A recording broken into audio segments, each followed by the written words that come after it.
Bonjour à tous, bienvenue dans la valeur fourmi, là où on fait de la régularité notre credo, là où on fait de la discipline notre armure, là où on fait de notre courage un bouclier face à l'adversité.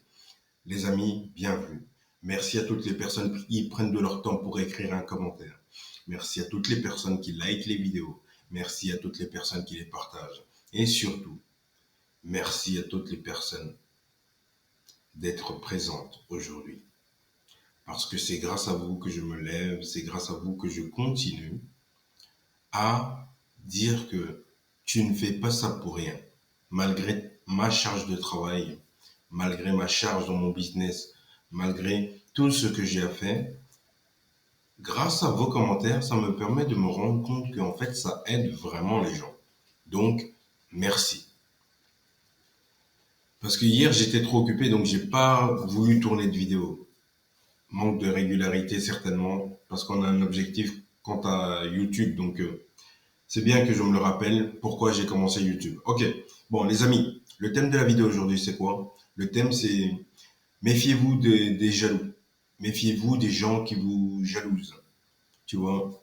Parce que dans ton entourage, dans les personnes les plus proches de toi, dans même surtout dans le travail, quelqu'un remarque que tu es performant, plus performant que lui, il se rend compte que tu as une certaine lumière qu'il n'aura pas, et du coup ça développe quoi? Ça développe une animosité chez elle. Ça développe un sentiment de moi je ne suis pas capable d'avoir le même résultat que lui, mais je lui dirai jamais à lui que il a vraiment une sacrée capacité. Non, non, non, non. Je préfère aller dire au patron que lui, en fait, il se comporte mal quand il est pas là. Tu vois? C'est ça la jalousie en fait. La jalousie, c'est vouloir nuire à quelqu'un en ayant remarqué que cette personne, elle est beaucoup plus brillante que nous. C'est ça ma définition de la jalousie. Et franchement, je suis pas certain que ça, on la trouve dans le dictionnaire, mais en fait, quelqu'un de jaloux, c'est quelqu'un qui est capable. Elle a vu ton potentiel, elle sait que tu es talentueux, mais elle ira chez le voisin juste pour t'emmerder, juste pour te faire comprendre que tu es plus bas que le voisin. Mais le voisin, vous le savez tous les deux, vous le savez au fond de vous, vous le savez de par ses actes que le voisin n'est pas capable, n'est pas non plus aussi talentueux que euh, cet ami en question. Mais toi, j'espère que non, parce que dans ma communauté, je ne pense pas qu'il y ait des gens comme ça, parce que vous ne suivrez jamais mes vidéos. Mais les gens, généralement, qui sont jaloux, et ces personnes-là, elles vont préférer aller chez le voisin. En plus, le plus vicieux de tout ça, c'est que ces personnes, elles vont aller chez le voisin, elles vont te dire quoi? Elles vont te dire, ah mais, il a du talent, hein. Et il a du talent, et tu sais qu'il ment en fait. C'est pas il est talentueux, ou même plus, ou moins que toi, mais c'est pas pareil. Vous êtes différents, mais lui, il veut comparer parce qu'il veut créer quelque chose, un sentiment. Il veut créer une brèche chez toi, une brèche dans ta confiance. Vous savez, la jalousie intervient dans les milieux professionnels. Pourquoi? Parce que tu es déjà confiant, ton patron t'aime bien, tu parles bien, tu t'habilles bien, les filles du travail t'aiment bien, enfin plutôt les femmes du travail t'aiment bien. Tu vois, t'attires le regard, elles parlent de toi quand t'es pas là. Tu vois, toi, quand t'es pas là, tu penses que tout se passe, tu vois, il n'y avait pas de différence, mais quand t'es pas là, il y a le avant et le après. Tu vois, quand t'es là, et quand t'es pas là, ils le sentent. Et lui, il navigue dans l'ombre en disant, enfin, il navigue dans l'ombre, oui et non, mais en tout cas, ce qu'il fait, c'est que dans ton dos, quand tu n'es pas là, il dit, ouais, mais bon, ça n'a pas d'importance, c'est pas pour ça qu'il faut l'acclamer, tu sais, il fait pas, bon, moi je trouve pas que si, il dit toujours, hein, ce n'est que mon avis, mais je ne pense pas que. Mais qui t'a demandé ton avis? En plus, s'il est comme ça, ton avis, tu peux te le garder, tu vois. Les gens, ils sont fous. Les gens, ils sont fous, les amis. Il faut faire attention. Faites attention. Et des fois, je vous jure, encore hier, j'ai fait le test. J'étais avec un collègue, donc dans mon travail officiel, j'étais avec un collègue, et donc je lui dis, écoute, moi, je vais atteindre tel objectif, toi. Parce que moi, connaissant cette notion, je lui dis, Neville Goddard, ok, je lui dis avec plein confiant, je lui dis, écoute, moi, dans 3 ans, je serai en retraite.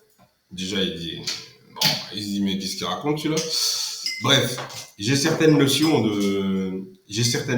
mais qui l'ignore en fait. C'est ça le truc. Il ignore que j'ai ces notions, mais bon, bref, je les ai. Néanmoins, malgré lui, malgré moi, je les ai. Et donc, je lui dis ça, et puis je lui dis, ah ben écoute, avant la fin de l'année, je vais pouvoir générer tel montant. Donc je lui parle de mes objectifs de manière volontaire, juste pour voir si ils sont assez démesurés. La magie de voir grand. C'est un livre très intéressant. Je ne connais plus l'auteur, mais c'est un livre pertinent. Je ne l'ai jamais acheté, mais je l'ai toujours écouté en version YouTube. Et c'est pas mal non plus. Quand t'as pas trop le temps, c'est bien les livres audio, c'est génial. Attends, je bois un coup, je vais te raconter la suite. Attends.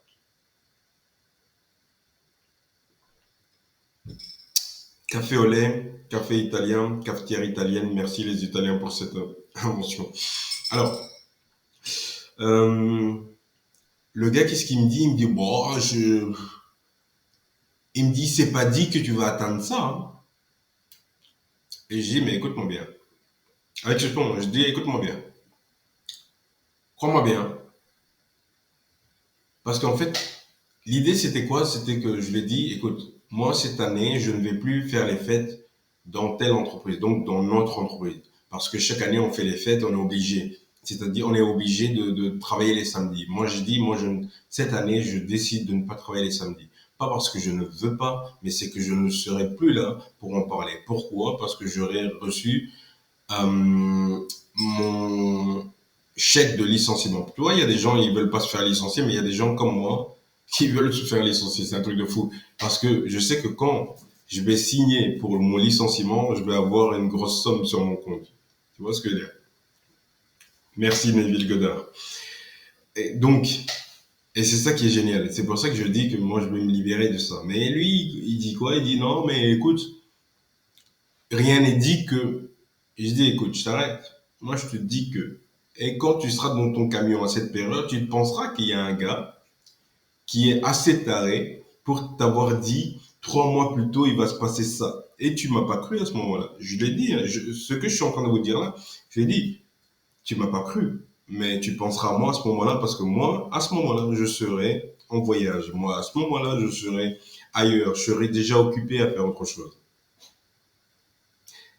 Ne laissez pas les gens vous mettre le doute dans l'esprit. Ne laisse pas les gens rentrer dans ta tête. Parce que dès lors que tu leur ouvres la porte, ils créent une brèche dans ton esprit. Ne les laisse pas s'immiscer dans ta vie. Tu peux leur raconter des choses, mais reste de marbre. Sois ferme. Sois toi. Crois en toi et avance. Si tu as chuté dans ta rétention, frérot, recommence.